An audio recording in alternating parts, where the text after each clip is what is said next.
A lot of things on my mind that really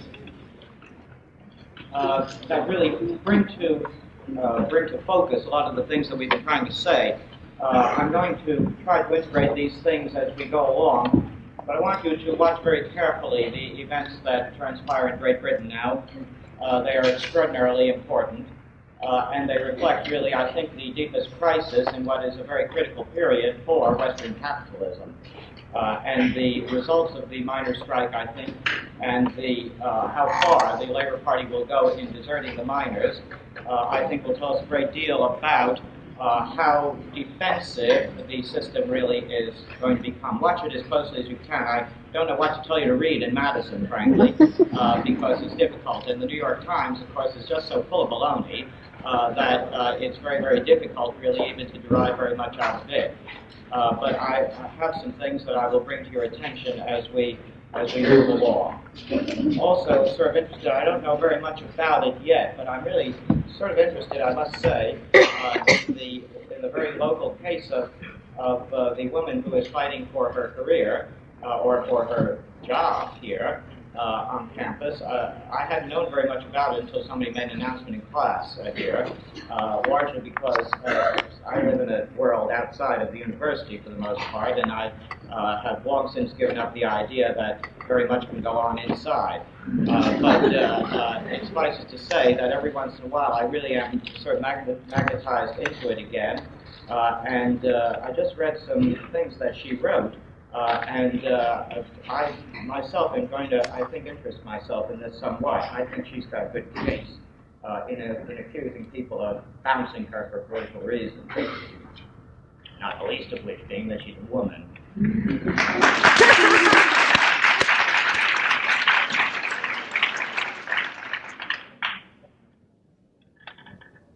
Now, you see, I think that if we really looked at French events in retrospect, if we look at French events of the period right after the Second World War with that kind of leisure of 30 years of history at our back, that we can say with a certain amount of confidence that we can circumscribe those events of August of 1944 as a kind of very symbolic turning point in the evolution of contemporary French society, and by implication and by extension, the evolution of West European societies and the evolution of all of those millions of people who lived in the French Empire.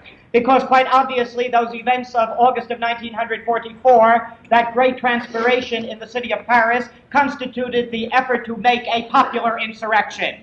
A popular insurrection that should not only make the liberation of France and put that liberation in the hands of the French people, but that should really begin to chart a course that is revolutionary in French society. And we know from what we have analyzed already that that national insurrection, that kind of popular effort in Paris in August of 1944 was, in the first place, co-opted by General de Gaulle, and in the second place was contained by the American armies, and that it was not a revolution that resulted from those events, but that it was a provisional government with General de Gaulle as the president of that provisional government. And we really have to ask ourselves, how many of the lessons that the French masses had learned really could not have been acted upon as a result of that? Did the French masses, after all, learn by that particular time that an electoral and a peaceful and an evolutionary strategy of the kind that was inscribed in the Popular Front really was too limited to make profound changes in society? Had they learned by that point that the capacity of the ruling class to make a revolution, as it was inscribed, after all, in the Vichy regime, to make a revolution against the people, that capacity really was limitless? Did they understand what had gone on in the Popular Front and what had gone on in Vichy? The point is, you see, that if they learned those lessons, they were not able to act upon them in August of 1944 and in the period that followed. And what we are saying then is that something of a turning point was reached at that moment. But you see, all of that is retrospective.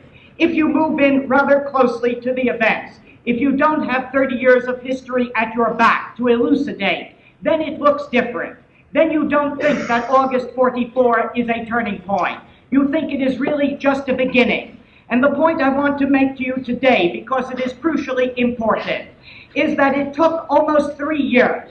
It took really until May of 1947, until the government of Paul Ramadier, who was a socialist prime minister at that particular time, until that government of Ramadier ousted the communists from the ministry. It took until May of 1947 before the issue was clearly settled that there would be a restoration of French capitalism, and that French capitalism would be client to American capitalism, and that France, like the rest of Western Europe, would become that great open-door market for American goods and American investments.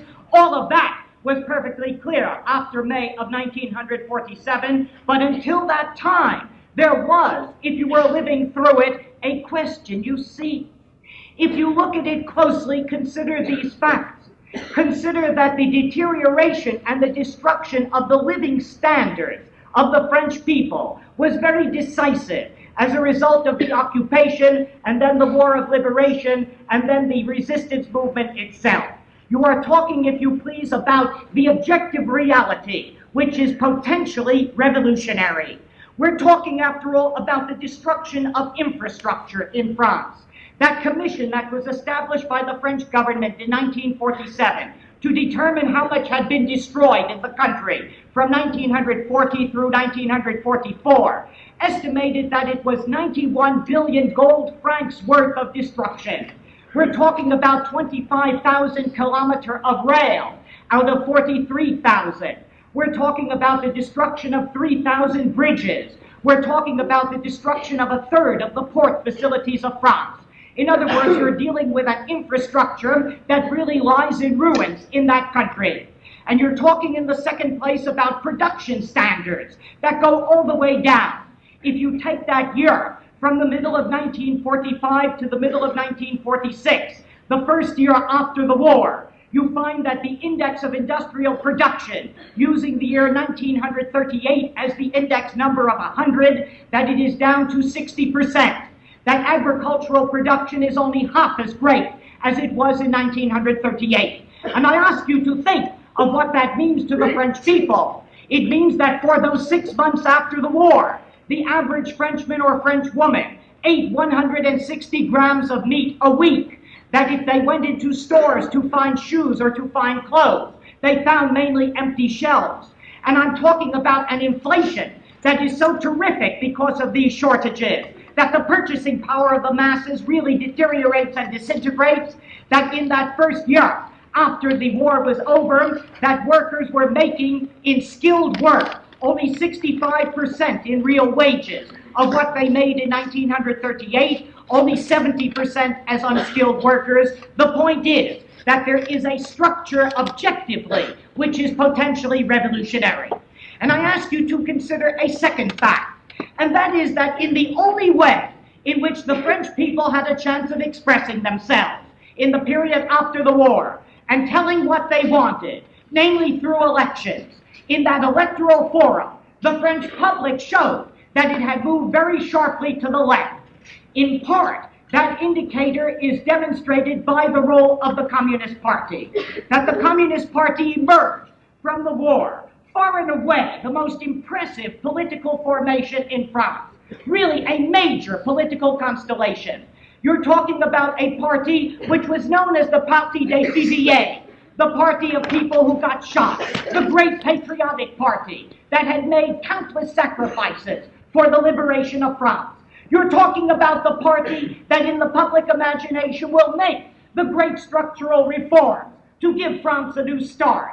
You're talking about the party that gives vent to the revolutionary aspirations of part of the French population. And if you ask, where was that French Communist Party? I tell you that in 1945 and 6, it was everywhere. It was in the working class, quite obviously, and very deeply rooted in the working class. It was among young people. It was among intellectuals. It was among women. It was among peasants. If you look at the electoral maps for 1945 and 6, the one thing that impresses you is that there aren't sections of communism, but that the communists pick up strength everywhere inside the country. You think about departments of France that are so backward and so rural, the departments of the province of Brittany, like the Côte du Nord or Morbihan, departments that never had had a left-wing orientation at all, and the communists have picked up a lot of strength. You think of departments that had been strongholds of the Radical Party, departments like the Haute Marne, or departments like the Aude, and suddenly they are communist departments. What does that show? It shows that in the peasant sector of French society, among those tenants, among those poor sharecroppers, among those peasant proprietors who were in debt to the banks, that they had enrolled in the Maquis, and suddenly in that communist-led resistance movement, they had got a sense of their collective strength, and they voted communist with the idea that they wanted to change their condition and change it very profoundly. And so you have that Communist Party emerging at the center of this left-wing orientation. Or consider the results of the elections. The two elections that are so impressive. The election of the 21st of October of 1945 and the election of the 10th of November of 1946.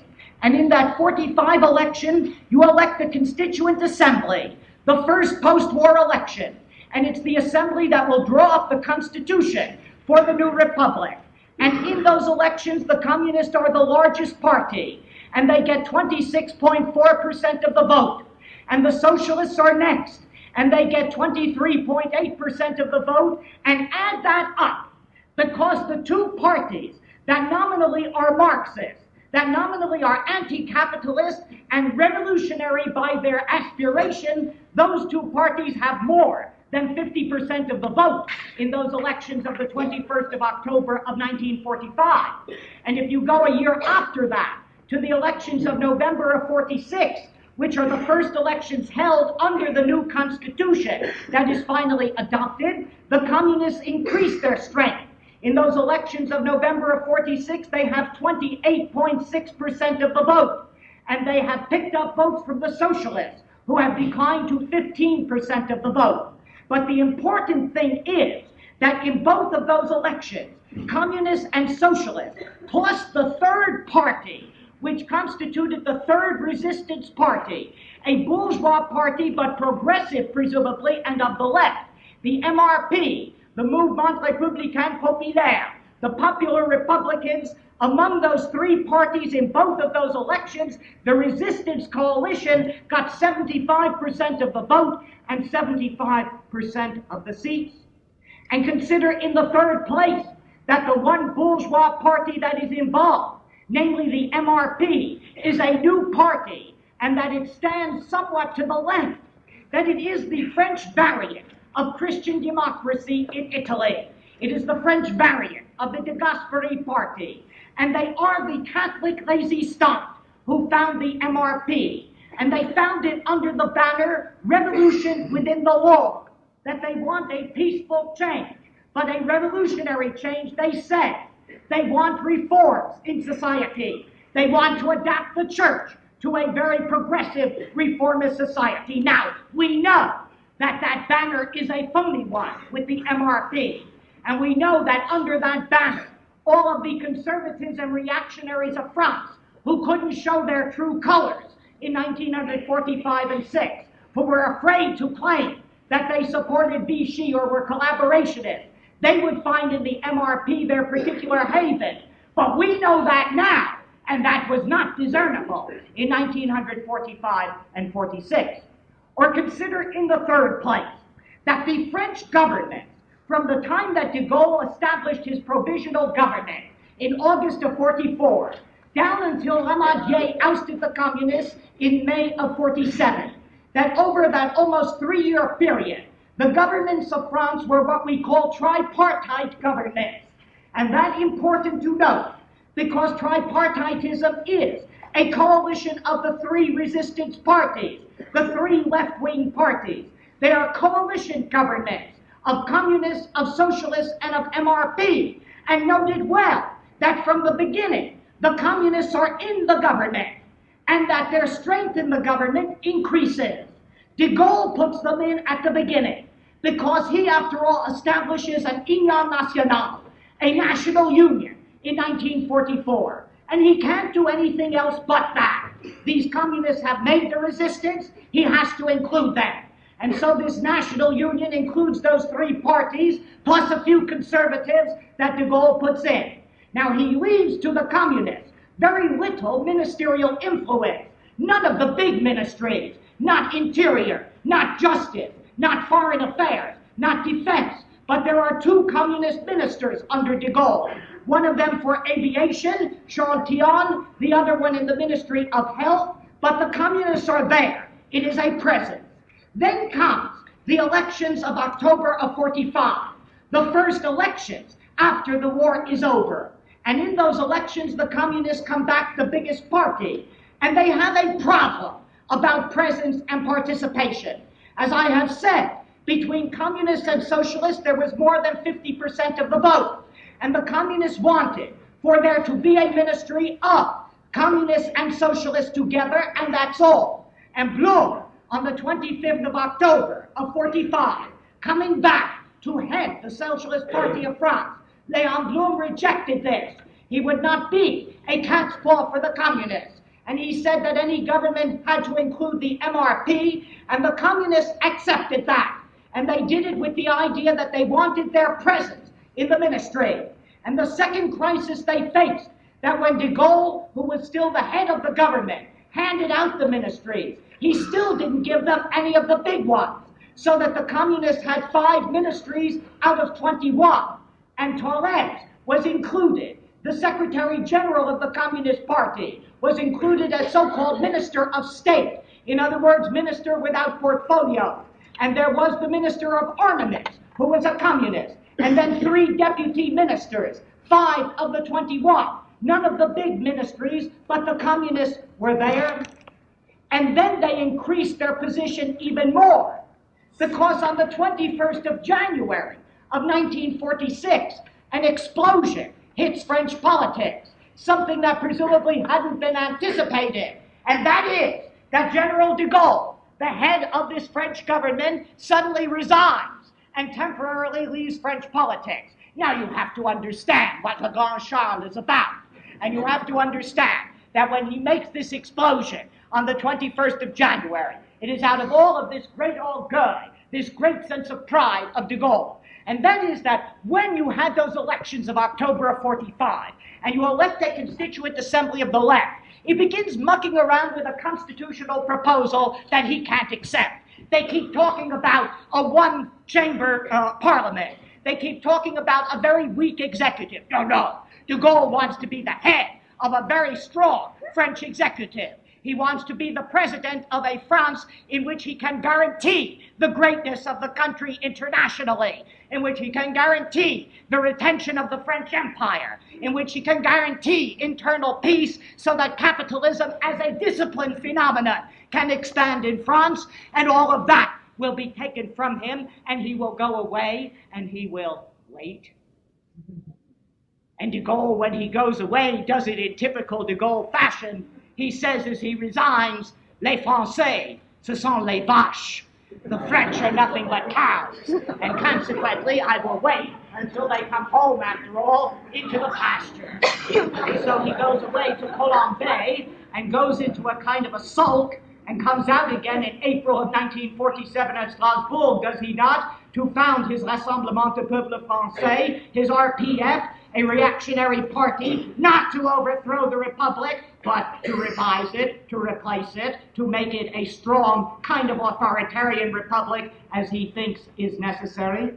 But you see what that means for the communists. What it means is 2 things. First of all, with de Gaulle gone, they got more clout inside the ministry, so that Torres, in the ministry of Pierre Gouin, who replaced de Gaulle as the head of the French government, and Pierre Gouin, who is a socialist, makes Torres now the vice president of the Council of Ministers. In other words, here is the head of the French Communist Party, who is now basically the vice premier of the country, and adds to the ministry 4 communists in ministerial positions, and so they have more clout. And besides that, with the disappearance of de Gaulle, a certain mystification is gone, so that the French public no longer thinks de Gaulle is the resistance, but really can concentrate on that resistance coalition which is governing France. Isn't all of that promising? Well, we know the answer. We know that none of this added up to a peaceful revolution. We know that none of this really added up to anything that was anti-capitalist. We know that the communists were not a revolutionary party in the years 44 to 47. And we also know that they hadn't been during the Popular Front, that they would not be during the Algerian War, that they would not be in the 60s under de Gaulle, that they would not be in May of 68, and that they're not now, as they sit at their computer feeding in information on every electoral contest in France. And consequently, the Communist Party stood in those years 44 to 47 for unity of these three parties and for order. They stood against strikes, against adventurism, against the appeals of their own André Marty or Charles Tillon that they ought not to follow an opportunistic line. They are for production, against strikes, against anything that will disturb or destroy their participation in the government. And what can possibly justify that? Well, Torres, you see, after the November election of 1946, when the communists are suddenly very large, gives an interview to the London Times. And in that interview, he suggests what this is all about, although, as I will suggest, this is baloney. But what Torres suggests in November 18th and 46 in the London Times, after they had won almost 29% of the vote, the progress of democracy throughout the world permits us to consider other paths to socialism than the one followed in Russia in 1917. Now, rather bold for Torres to talk about the idea of independent paths to socialism.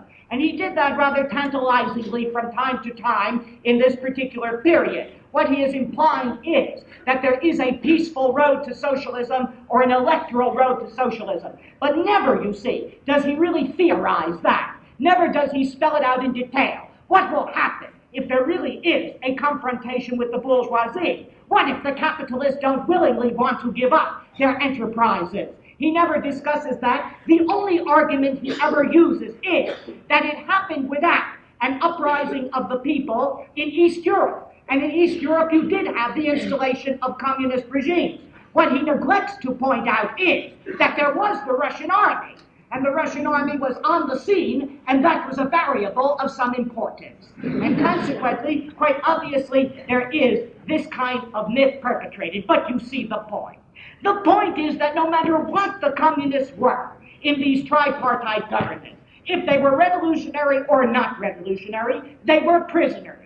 They were prisoners because they hadn't even gotten a third of the vote, because they shared these ministries with two other parties, with the Socialist Party and the MRP. And I want you to note just parenthetically, before we really plunge into the analysis, and that is that you're dealing with two parties that really are very anti-Russian, very anti-communist, very pro-American, that ultimately will be the funnel for the American influence in France, will be the front runners for it.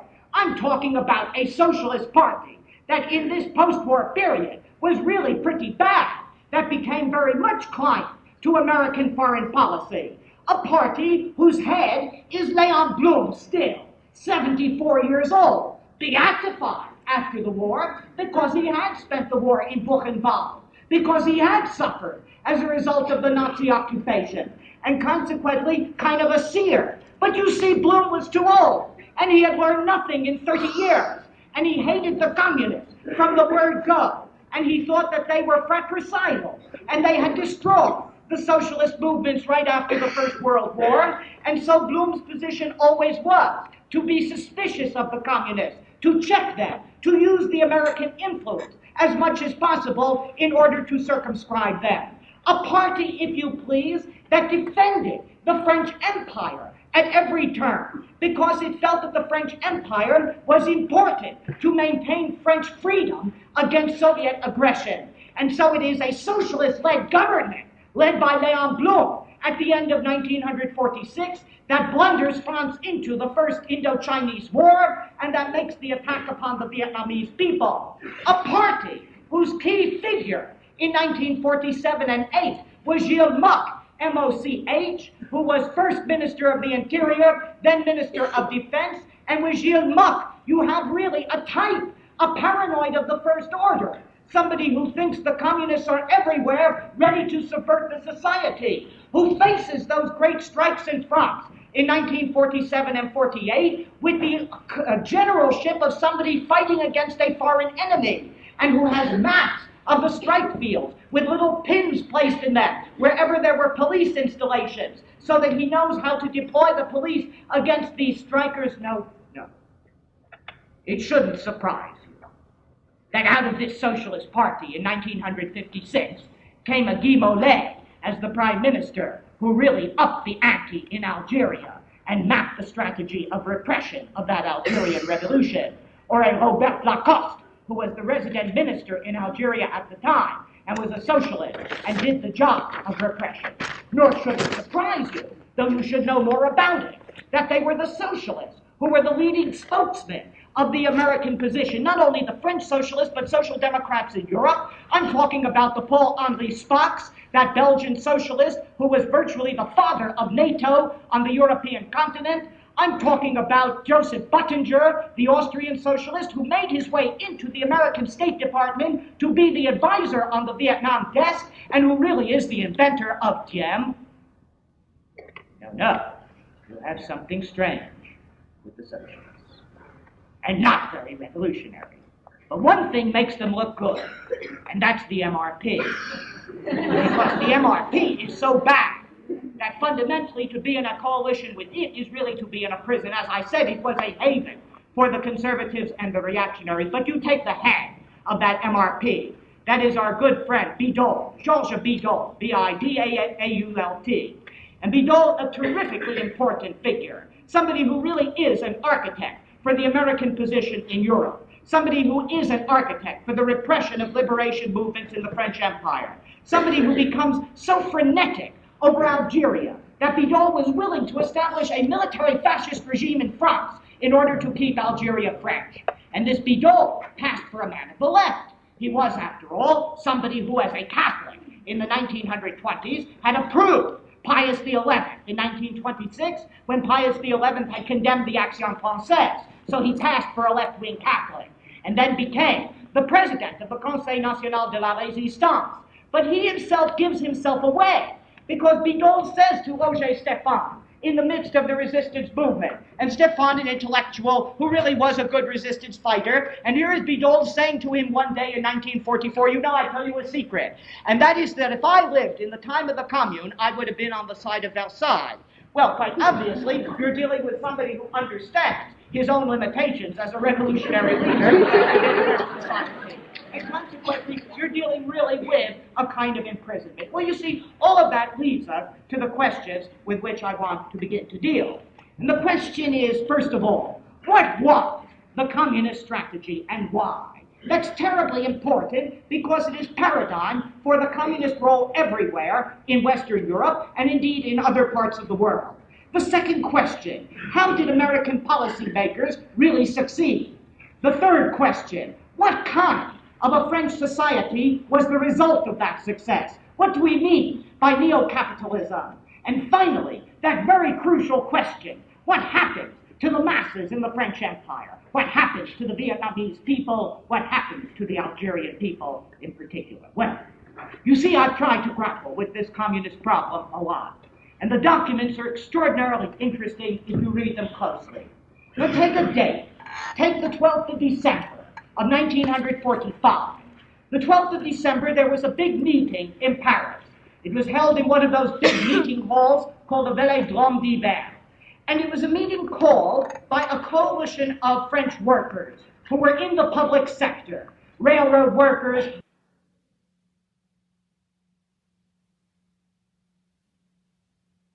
as a kind of warning to the government. Now, at this meeting of the 12th of December, everybody there speaks in favor of that defensive general strike except the communist representative.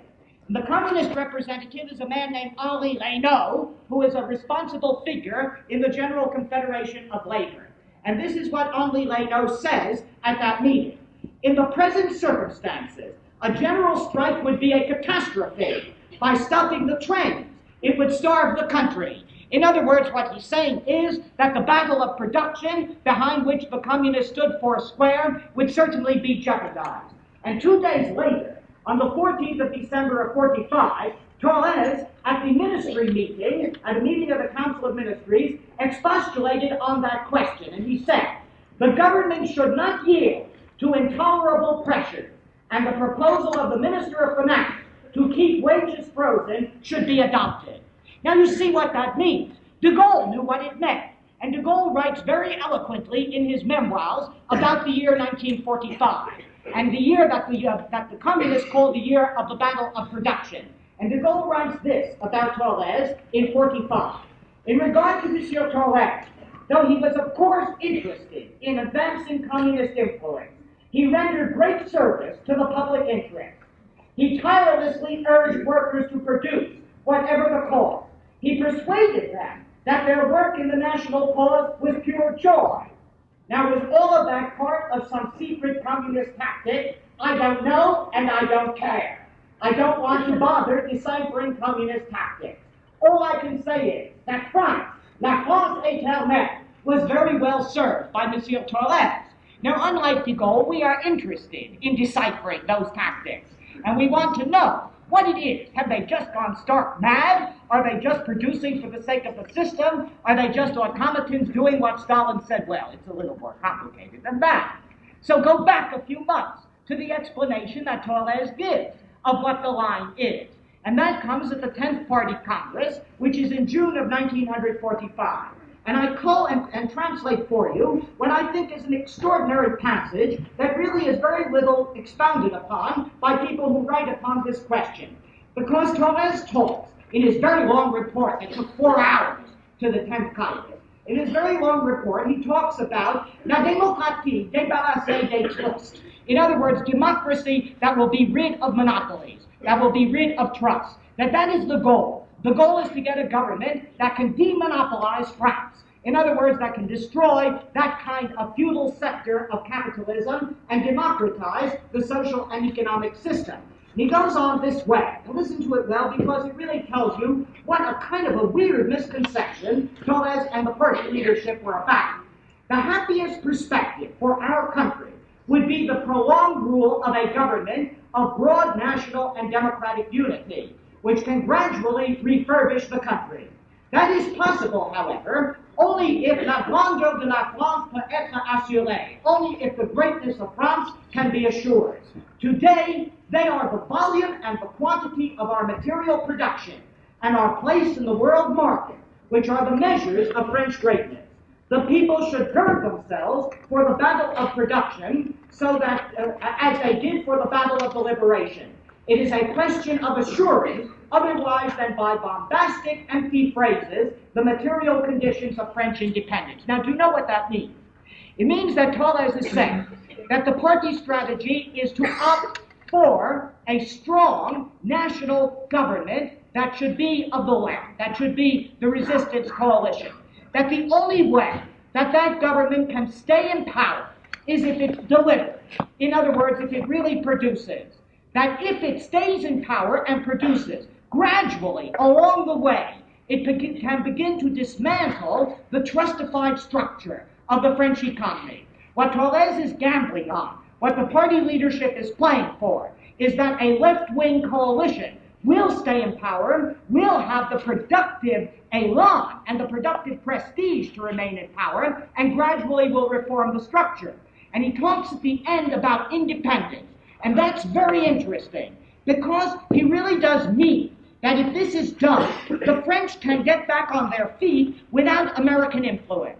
And that means the exploitation of Germany, because Torres and the French communists were foursquare behind getting German reparations, German labor, getting the Saar annexed to France, getting German iron and steel, and consequently using that as part of the buildup with a kind of autarky that would enable France to make her recovery without a subservience then to the American position. Now, let's say all of that was a fantastic gamble, and it failed dismally. And Torres, you see, understood implicitly that it did fail. But its failure is so monumental that you have to understand it. Go a year later That was June of 45. Go to June of 46, just 1 year later, and Tolles is making another long report, this time to the Central Committee of the French Communist Party. And this time he is talking about a serious and grave crisis that we are confronting. Now, what's this serious and grave crisis? In the background of that is the fact that in May of 1946, in the referendum over the Constitution, which had the support of the communists, which had a strong single-chamber assembly, which had a very weak executive, in the referendum, the French people turned down the Constitution. And they turned it down because the MRP and de Gaulle and all of the French conservatives really organized against it. Consider in the second place that in the elections that were then held in June of 1946 to elect a second constituent assembly, to draw up another constitutional proposal, that in those elections the socialists lost very badly, the communists just about held their own, and the MRP made a great increase. In other words, when Tolles comes to this meeting in June of 46, he's saying in effect that the French bourgeoisie, the French ruling class, is on the rise again, and that the resistance coalition is really disintegrating. And so he explains it this way. The great French bourgeoisie, endowed with its great capacity to maneuver and deceive, has used all of its men and tricks to break up the great liberation coalition. It has blocked the unity of the resistance forces. Now that's an extraordinary admission for Tolles to make. It means that 2 years after the liberation, 2 years after these tripartite coalition governments, Tolles in effect is saying that it is not the popular movement that has advanced, but it is the old ruling class that has advanced, that has really gotten an economic recovery, that has begun to get back its political class. He is saying in the second place that all of the concessions that were made in order to keep the petty and the moyen bourgeoisie in line and voting behind the MRP, that all of those concessions were for naught because that petty and moyen bourgeoisie was moving to the right. He is saying in the third place that all of that tells to the French workers to pull in their belts, that it was their system that they were really working for, that all of that was nonsense, that they were working for the system of capitalist hegemony, which really was showing its face. And in the fourth place, he was admitting that the French Communist Party, by its tactics of parliamentary cretinism, was no different than the politics, after all, of the German SPD before 1914 and its parliamentary cretinism, to use Lenin's well-chosen phrase. Now, he went on, and he said, at the hour of the liberation, the great bourgeoisie didn't dare to meet the popular movement head-on, but tried to undermine it covertly. And then, after all, we have seen the dismantling of the liberation committees and the Comité National de la Résistance. Very interesting. Because what Tolles here admits implicitly is that what his critics said, that at the liberation, when there was a powerful popular movement, that the old ruling class didn't dare to confront it, was true. And that what its obligation was to try to develop that kind of a popular movement. But you see, all of these lessons are lost on Tolles.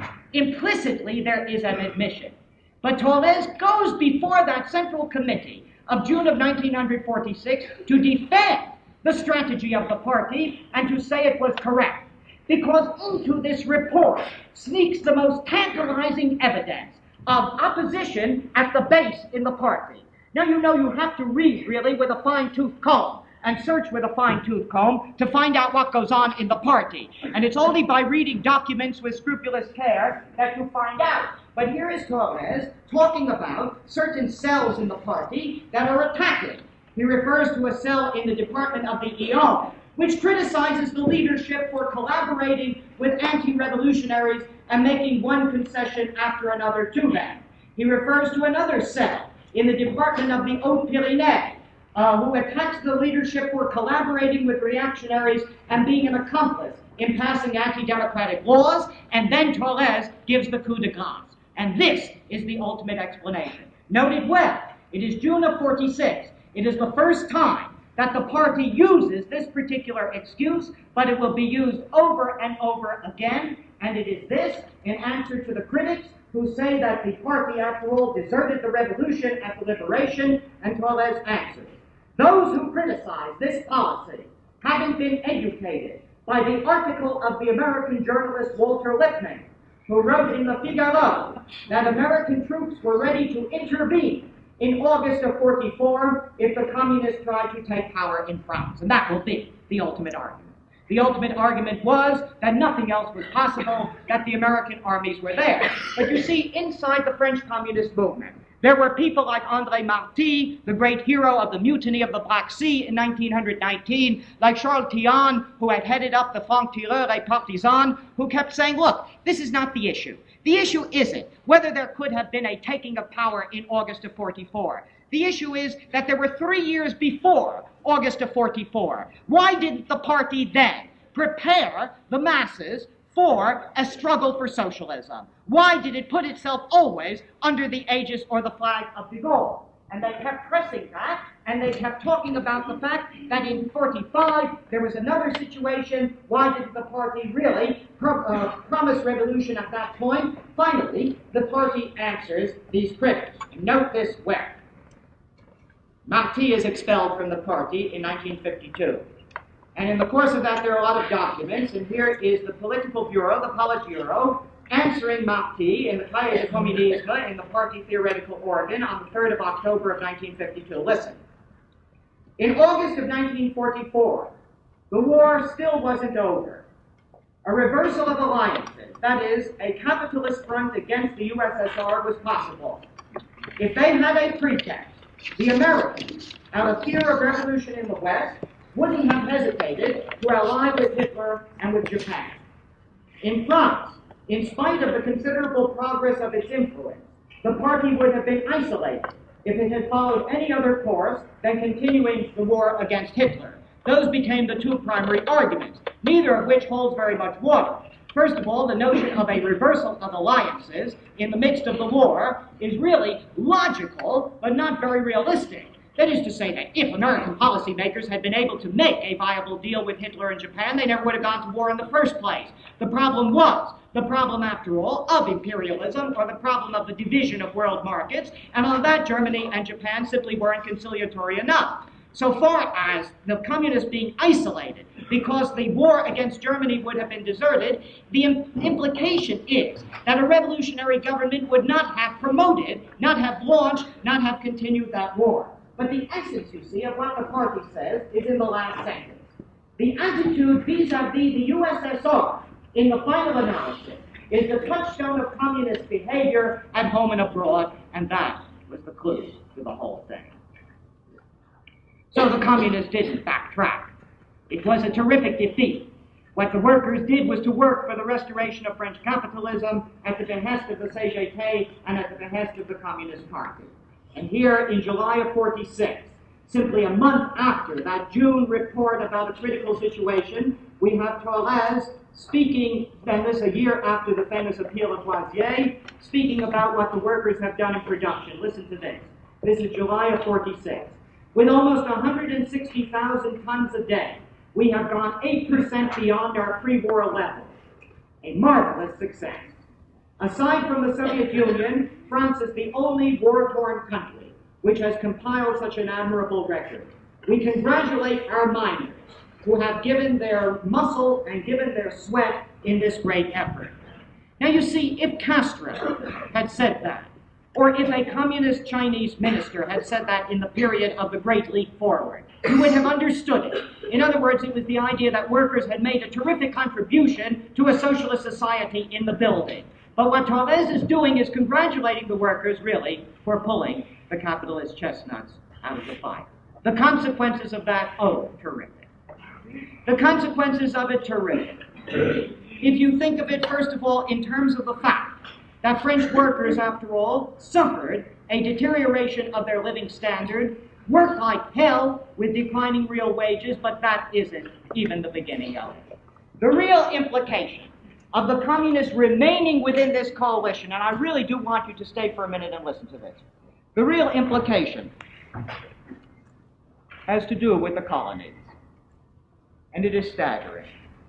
Because you see, in this period between 44 and 47, there are liberation movements everywhere in the French Empire.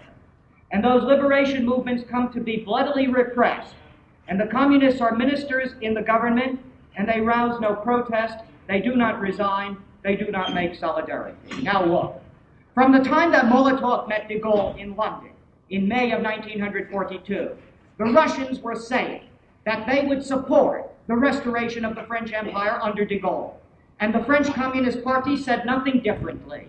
It said that it supported the French Union, which is the euphemism for the French Empire, and whatever little paper reforms were made within this French Union. So the 10th Congress in June of 45, on its colonial plank, says this: to create conditions for a free and fraternal union between colonial peoples and the people of France is the communist position. Well, it's no different than the position of Von Paul and those so-called socialist colonialists at the Congress of Stuttgart in 1907 in the Second International. The idea that you can improve conditions for colonized people without offering them independence, without offering them liberation, and then you see the test comes. And the test comes first in Algeria, about which I will speak at length in another connection. But listen to this well, that the Algerians, the Arabs, had mounted a terrific liberation movement in that country, and they had expected a great deal from the end of the war, and they had listened to promises, and they had listened to rhetoric about the end of all kinds of feudalism and the ends of all kinds of dependency. And consequently came the end of the war in 45, and they wanted something. And the big colonne in Algeria wouldn't permit it, and de Gaulle wouldn't permit it, and there was the famous provocation of the Constantinois. The Constantinois is that sector of Algeria around the city of Constantine and around the city of Sétif. And on the 8th of May of 1945, there was a provocation and consequently an Arab uprising. And that Arab uprising was put down with simply incredible force. This is a left-wing government in power in France, but they are the French warships that bombard the coast of Algeria. They are French planes that bombard it. There is a literal manhunt into the countryside, into the bled of Algeria. There are villages burned. In all, in 2 weeks, 40,000 Algerian Arabs were killed. And the party met in June of 45, a month after that, and this is the only thing in that 4-hour speech Torres says about Algeria. And speaking of democracy, we cannot forget that one of its requirements is a just attitude toward the colonized masses. In Algeria, after the recent unfortunate events, there is nothing more urgent than to apply the ordinance of the 7th of March of 1944 for the extension of democratic rights to the Algerian people. And that's all. And the communist ministers stay in that ministry, and there is no movement of protest. And then you see toward the end of 46 comes the explosion in Vietnam, about which we will talk at length later. But it suffices to say that you understand what was at stake, that the Vietnamese people, after all, had made their own liberation in August of 45. That it had been a great liberation uprising led by the Indo-Chinese or the Vietnamese Communist Party under the leadership of Ho Chi Minh that had driven out the Japanese and established over the entire country of Vietnam, established a democratic republic under communist aegis. And the French immediately went to work to try to dismantle that. Under the pretext that they were sending French soldiers there to disarm the Japanese, they began to drive this government out of Saigon and to drive it to the north. And finally, all through 1946, while there are 5 communist ministers in the French government, there is one pretext after another to engage that northern regime in a war, until finally there is, on the 23rd of November of 1946, that dastardly shelling of Haiphong. And the shelling of Haiphong by French warships cost 6,000 lives, and how do the communists respond? They have, after all, 5 ministers in the government. And from January of 47 until they're booted out, during those 5 months of the war in Indochina, they have one of their own, Francois Biou, who is actually the Minister of Defense. And the first reaction on the part of the communists is to say that it has been a provocation by adventurers, and then it is painful for them. And there comes the vote on military credits in March of 1947, and granted, the communist deputies abstain, but the communist ministers vote the credits, saying that they must maintain the solidarity of the ministry, and that isn't all. Comes the 29th and the 30th of March of 1947, something which it is not your fault that you have never heard of, but should have. And it is the great uprising in Madagascar, and it is led by the Mouvement Démocratique de la Révolution Malgache, by the Independence Organization of Madagascar, and again it is a provocation, and there is an attack on a French military camp, and about 24 colons, Frenchmen, are killed, and there is a repression. We don't know how widespread that repression is. It's never been properly reported. All we know is that General Galbet, speaking at the end of 1948 before an assembly of the French Union, said that conservatively the number of victims in the repression in Madagascar of those killed and imprisoned was 89,000. And there was no response by the party. Now, all of that, you see, to stay in a government, all of that under the strategy that I have described, and all of that useless, because by 47, the Americans had decided that the communists had to be out of that government. And by that time, they had a lot of clout. By that time, after all, it was the exchange of mana in the form of the Marshall Plan, of credits, of military protection, of the atom bomb, all for the subservience, after all, of those European economies. And they were getting uptight, those American policymakers, about the existence of communists in the government. There was Senator McMahon of Connecticut, during the Atomic Energy Bill in August of 1946, saying, we can pass atomic secrets to foreign powers as long as there are communists in governments as there are in France. And there is Robert Blum, who is the son of Léon Blum, writing back after that mission of Blum to Washington in April and May of 1946. Poor Blum. He was 46 years old, and he came to the United States, and he really was gaga. And he got out in New York and was wandering around and said to a reporter, I am terrified to think that I would have died before seeing all this. Well, see how gaga he is. You come from Paris, and you really are terrified to die after all he did that. But it suffices to say, at any rate, that Blum went to Washington to negotiate a loan. The Americans negotiated the loan, $650 million out of the Import-Export Bank, $300 million in direct credits, all with the proviso that there be no restrictions upon imports of American goods. All of that is perfectly orderly, but Blum's son writes back to Félix Gouin, and he says something very revealing about the position of Americans and how they really are beginning to interfere politically. There are American personalities who view these negotiations in purely political terms. They're astonishingly blunt in stating their expectations that France will, as a result of economic aid, take a pro-American position on all issues of conflict with the USSR. In the course of a private conversation with Vincent, Secretary of the Treasury, my father insisted on the importance of some upturn in the French economy before the French elections, and he understood what we were talking about. Or listen to Atchison on the 27th of February of 1947 at the White House, referring to France in a preview of the Truman Doctrine. If the Russians make one more move, we are lost, says Atchison. If the Russians make one more move, we are lost. In France, they have only to shake the branch of the tree whenever they please to pick up the fruit.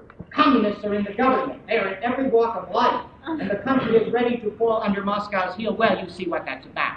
What it's about is that the American ambassador to France, Jefferson Caffrey, goes to Paul Ramadier in April of 1947 and says that you will get much more help and much more easily if the communists are out of the government. Ramadier looks for his pretext. The pretext, the Renault strikes. The Renault strikes of May of 1947 began on the 25th of April, a great strike movement that the communists didn't call at all and didn't want, and they tried to repress. It was sponsored really by the Trotskyists, but the workers went out by the tens of thousands, and Ramadier did the clever thing. He said, I put my government on the line. Confidence on our wage freeze. The communists couldn't lose face with the working class totally, couldn't be outflanked by the Trotskyists, voted no confidence, and were ousted from the government.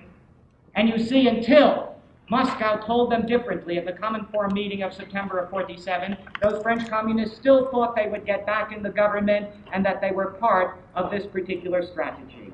Also weird and ironic.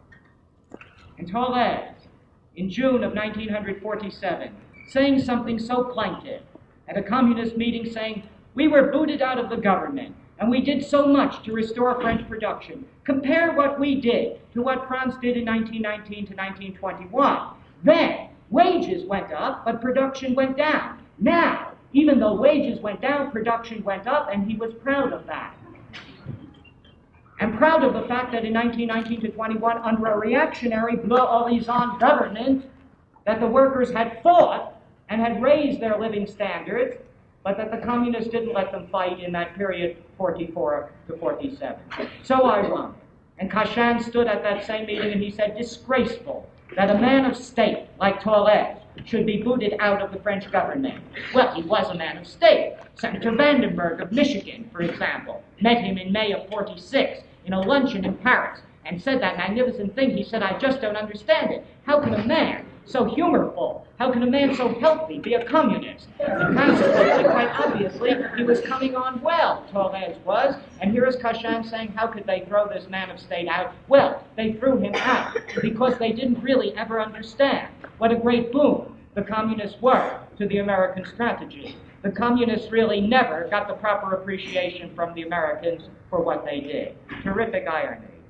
And my friend Alex Worth, about whom I think so very frequently, who was more knowledgeable about France and Russia than any human being I have ever known, and who eventually, in about 4 years ago, threw himself out a window and committed suicide.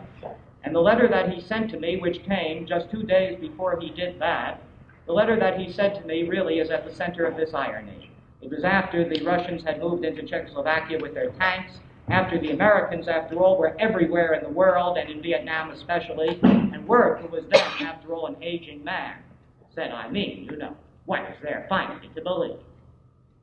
And when you think, you see, of a communist party that permits, as a coexistence, the repression massively of people that should be brothers, on the basis of a certain kind of realpolitik, it drives you to the very extremities of your discouragement. Except, you see, we're not as old as Alex was. And we still work our way out of that and say, okay, you start from there. But the ironies are terrific. It is true that the Americans never properly appreciated their communist friends.